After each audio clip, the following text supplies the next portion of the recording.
So here is the video for 4.3. Here's the warm-up. You can try to figure it out. First of all, you probably can't write the equation that models the path of the ball, but that's okay. What you can do is you can just try to figure out what the vertex is. So you're standing 10 feet apart, and you're catching the ball 3 feet off the ground. So if you want to, you could label where you're standing, where you're catching the ball, and at 3 feet, and then you could label, if you wanted to, you could label, where you're standing, where you're catching the ball. Say you're 10 feet total, so you go 5 from the middle. Okay, and then your height, you could just let your height be 0. So this would be -5, -5 comma 0. And then your friend is standing 5 feet away from the middle as well. So you're a total of 10 feet apart, and this would be 5 comma 0. So where you're catching the ball, you could just let be 0. So your feet would be down here or something like that. Right, and then you're trying to find the vertex from this diagram. So what's the coordinates of the vertex? And then what we'll do later in this chapter is we'll come up with the equation later on of using 3 points and finding the vertex. You can try it if you want to, but for the equation, you want to come up with this. So what you're trying to do when you come up with this equation is find what numbers are A, what numbers are B, and what numbers are B from those 3 points. So that's kind of our main goal, is taking 3 points. Non-collinear just means they're not in a line, right? So taking 3 points and coming up with the quadratic function, finding what A, B, and C are. So here's your first equation that we're going to come up with. Here's our 3 points. And so what we want to do is we want to take this standard quadratic function, and we want to plug in, so every point has an x value and a y value. So we're going to plug in those x numbers here and the y value here, and then we're going to solve for one of the variables. So notice we have 3 variables and we have 3 points. So we'll plug in 1 point, solve for one number, plug in another point, solve for another, and then plug in our third, and then work backwards from there. So it's easy. It's really easy when it's plugging in 0, 0. So that means every x is 0 because this x represents 0. So I'm going to plug in 0 for all my x's. And whenever you plug in numbers, really get in the good habit of putting in parentheses. Now parentheses, when we do our orders of operation, means do what's inside the parentheses. So there's nothing going inside these parentheses. So next PEMDAS, or please excuse my dear Aunt Sally, is exponents, right? But what's really nice about zeros is everything multiplied by 0 turns to 0. So this will turn to 0, this will turn to 0, and this will be C. And so then we have just C equals y, but our y value right here is also 0. So 0 equals C. So then we just go ahead and plug that in. So once we find a value, we go ahead and plug it in. So C equals 0. So I change my C value to 0. Excuse me. Now we're going to take our second point. So -1, -2. And you want to be really good about writing these points down, because I made a whole video of this and I forgot I didn't put -2. I just put regular 2. So then I had to go back through, and now I have to make a new video, and all my x's are -1. So make sure when you put these in, they are correct. They are the numbers that they gave you. So just double check on those. And again, my x is -1. I don't really need a +0 because it's just at the end, and adding 0 doesn't change anything. Okay, so now I simplify exponents. So that'd be a 1. This would be b times -1, which is just -1b, or just -b. So I have 1 times a is just a, and then minus b.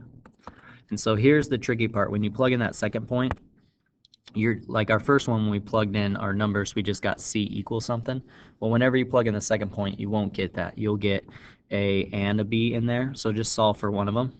So it's easier if we just add b to both sides. So that's a positive b and a -2. Again, check your math here. Make sure that's correct, because I messed up on that earlier too. So a is whatever b is minus 2 from that. So now I'm going to plug in my a in for all my a's. So it's y equals ax squared plus bx plus c. And so now I am going to plug in my a, which is b minus 2, then x squared plus bx plus c, which we know from before, from our first point, was 0. So now I have this equation. So now I'm down to just one letter that I'm solving for, and I have a third point. So again, check your point. Let's make sure 1 comma 6. So 1 comma 6, 1 comma 6. And we're going to plug the 1 in for x. So this x that's being squared is 1. This x that's being times by b is 1. Again, we're adding 0, so I really don't even have to write it. And then we have the b minus 2 is our a, and our y is 6. So make sure I do that correctly too. All right, now I simplify. What's nice about multiplying by 1, I still get 1. But here, if I add something else, I would have to distribute it to both, right? So I get b minus 2 plus b times 1 is still just b. And then adding 0 again, I don't really need to write it, but that's okay. All right, and now I can just add. I have one b here and another b, that is 2b, and then a minus 2 plus 0 is just a minus 2. And now we can just solve for one of our letters here. So add 2 is 8. Check your math. Divide by 2, and we get 4. So b equals 4. So now I know what b is. I already found my c. And the hard part, well, it's not hard, but we said b minus 2 is equal to a. So whatever b is, if I subtract 2, I'll find my a. So now I can plug in my b back into that. So a equals 2. So now I can write my equation because now I have my a, b, and c. Y equals my a, x squared, plus my b, which is 4x, plus c, which is 0. So really I don't need to write that. But this is what we call quadratic regression. So this is allow us to model our quadratic function. So this section we're modeling quadratic functions by coming up with a quadratic regression. And so that's using 3 points in order to write the quadratic function. Okay, so now I'll also have a video of this, and I'll show it to you. On this video, I have a video within a video of me just plugging in those points into a quadratic regression into a calculator in order to find what A, B, and C is. Except for the calculators that we have, these Casios, they're backwards. It goes C, B, and A like that, but that's okay. So if you want to, here you can go, you can try this. So you're going to plug in this into your Y and into your X, and you're going to solve for C. C is the easiest one to solve for because it doesn't have a coefficient in front of it. Okay, and then once you find your C, you plug it back in, and then go to your next point, plug that X and Y in, solve for B or A, plug that back in for whatever you solve for. Most likely it's going to be a binomial in terms of A, or in terms of B, whichever one you solve for, and then plug in your third point. So usually your first one you'll solve for some number. When you solve for B, when you plug in your second one, or solve for A, it will always be in terms of the other variable. So it might be 2a minus 2 or something like that, or it might be a equals b plus 5. Okay, and then you'll have to substitute that in, right? I have to plug whatever this is back in, and then once you find your third point, you plug in your third point, you will get a number here, and then you'll have to plug that back in to the other variable in order to solve for b, and then you'll have c usually. So that's how it kind of looks. Okay, so here's the comparing quadratic models. So here is when we already have an equation. So this gives us our height given a certain time, and it models it for us, right? So if we plug in any time, starting after 0, right, because time's not negative, we could find the height at any given moment, okay? And so what this wants us to do, it wants us to find the maximum. Well, the maximum height is talking about the vertex. Where would the vertex be? So somewhere maybe right here. Well, it doesn't want us to estimate and say 6 seconds and it's 575, something like that. It actually wants us to actually find the vertex from section 2. From section 2, we can find the x value, or which in this case is our t, of that middle, which we think is probably around 6. So remember that is negative b over 2 times our a. So that's opposite of our b, which is negative 150 divided by 2 times our a, and our a is what's in front of the t squared, which is a negative 16. So that's negative 150 divided by negative 32. So we can do that on a calculator. So I get this decimal, t is equal to 4.6875. Okay, and I want to keep all that number in there as much as possible, right? So I don't want to round to 5, right? So really this number is somewhere a little after, somewhere in here maybe, right? This graph is not precise, but this equation will be. So now what I want to do is enter in my calculator, just like this, with the parentheses, squared plus 150, parentheses for my t. My t is time, how long it takes, and the h is for height. So now I can go ahead and plug in this number with all those decimals in here, into that one, and I can hit enter. If you want to, you can do one step at a time, but especially with decimals is where you're going to mess up a lot. So you might as well just do -16, parentheses, put in the 4.6875, parentheses, hit the squared. I'm doing exactly what I'm writing here in green, and then plus 150 times, so another parenthesis, 4.6875, check and make sure what's in parentheses exactly this t. So at 4.7 seconds about, we're trying to figure out what our height is, and our height is 352.5625. And then we can go ahead and see if it says round or whatever. So that means we want to find the max height of each rocket. So this is the max height, 300, and if we're going in feet, 352.5 feet, yep. And it takes about 4.7 seconds to get there. So it reaches our max height at 4.7-ish seconds, and our max height is 352. So that is how you use quadratic models in order to find a max or a min, because a max or min is just the vertex, and we can use what we did in section 2, the x value of our vertex, and then plug that x value in order to find our y, which is our height. Okay, so there we go. So that's 1. That's our rocket 1, our vertex of rocket 1. And this second one here is from the model. So rocket 2 is on this model, so that would be 6 and say 575, 6, 575, about, right? So it takes longer on rocket 2 to get, it takes longer to reach its max height, but it has a higher max height, okay? So I think that's which rocket flew higher. That would be the second rocket, all right, because it went 575, where the first rocket went 352. So that's comparing two different models, one from the equation, one from a graph. Here you can go ahead and model this. So this one, wait till what you see. You can do either from problem number 1, you can find the equation. You can find the equation with these 3 points, and then you can test this number in there. Once you have your equation, you can test that number 5, 6. Or you can do what I do in problem number 3 and use your calculators.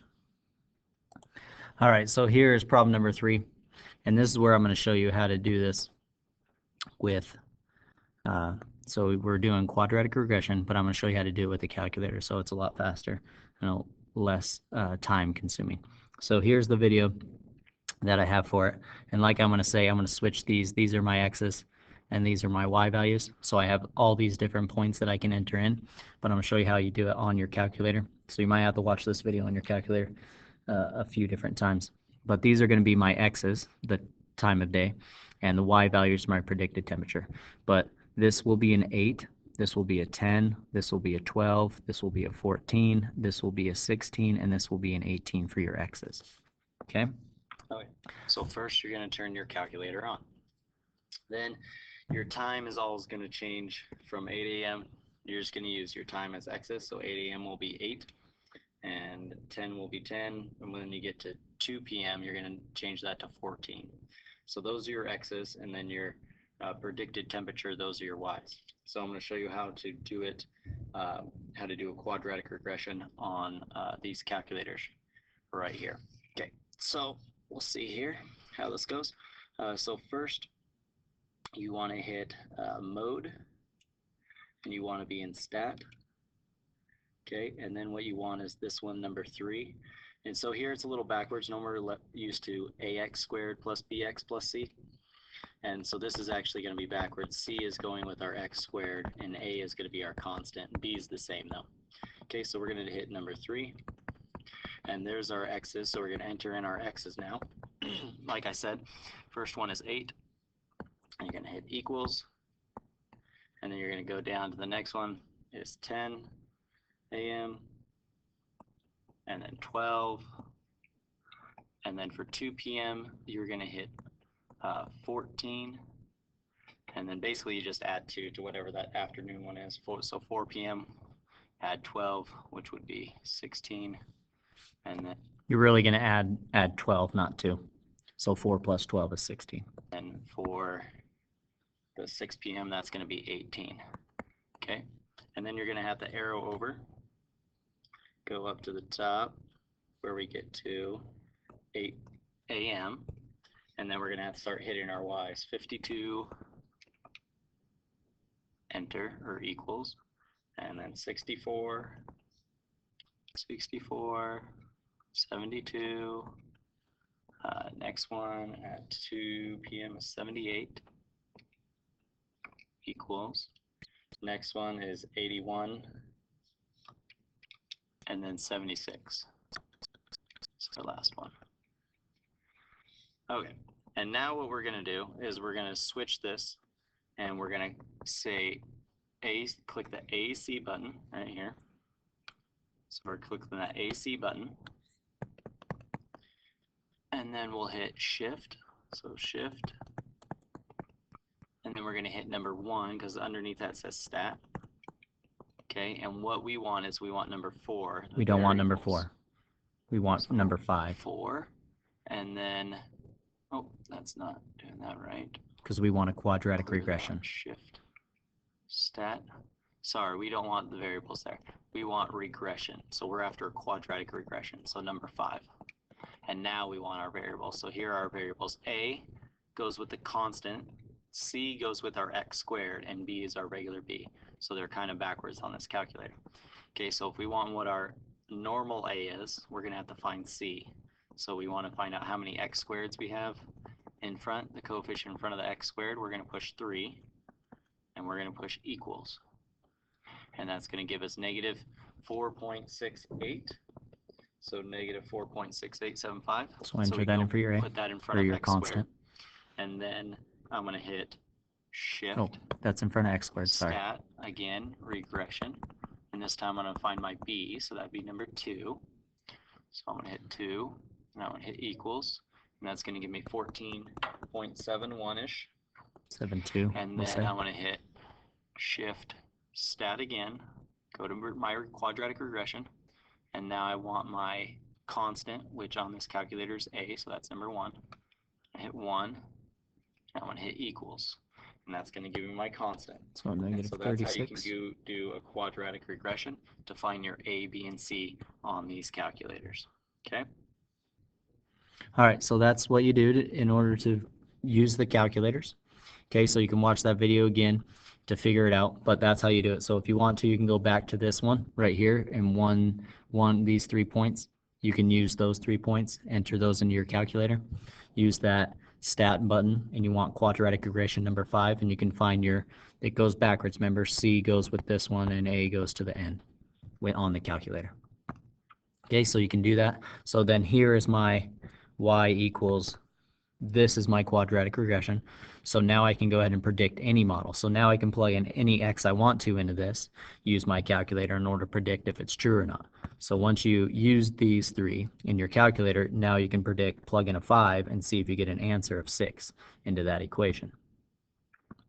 Okay, and then so now we want to use that model in order to predict the highest temperature for the day and what time of day, or at what time does the high temperature occur.